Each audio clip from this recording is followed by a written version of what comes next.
Hi ladies, I'm back with another one of my fabulous how-to videos.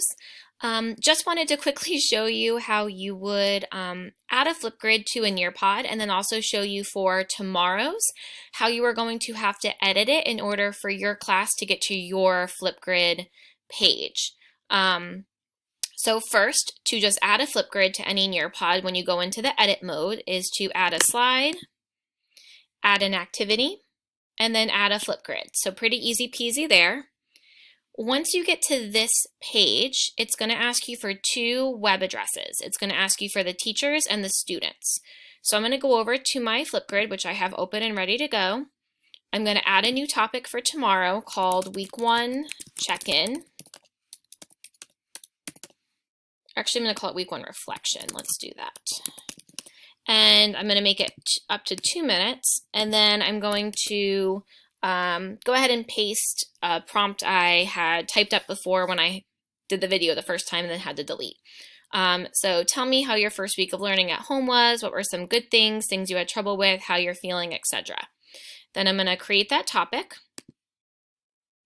And the first screen that pops up is your student URL. So you're going to copy this. And then I'm going to go back to Nearpod. So I copied that link. And here where it says student URL, I'm going to paste that. I can press Control V and that will paste. And then when I go back to Flipgrid, now I'm on my teacher page. So at the top is the web address for this topic for my teacher account. So I'm going to copy my web address, Control C is the shortcut, come back, Control V, and there is my admin. And you can even see here how it has the word admin in it. So that shows me that that's the teacher one.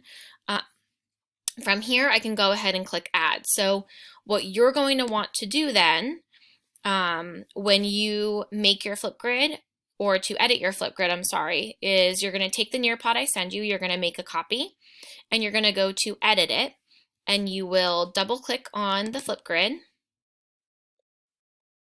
and it will bring you up with my information. So you'll just delete this and you will copy and paste the information for your own Flipgrids. Just something I noticed when I checked it earlier as a preview is it does seem that it's going to prompt them for their Google email to log them in.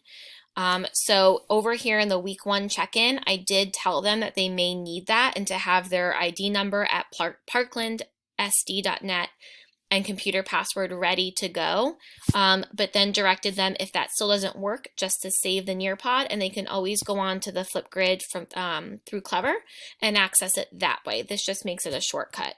So I'll show you that now when I preview it. It pulls up a prompting screen for when I'm at home and then you need to log in with Google. So they would click that, and then it should hopefully direct them. If it doesn't, then they could just exit out of the Nearpod, save it, submit, and then go do the Flipgrid later if they wanted to. So I'm here if you've got questions. Let me know. I'll hopefully have this sent to you guys in the next 10 minutes so it's finished, so you can get that edited and ready to go for tomorrow, since I see that it is almost Tara's bedtime. So I will get that off to you guys now, and if you've got questions, let me know. I'll talk to you later.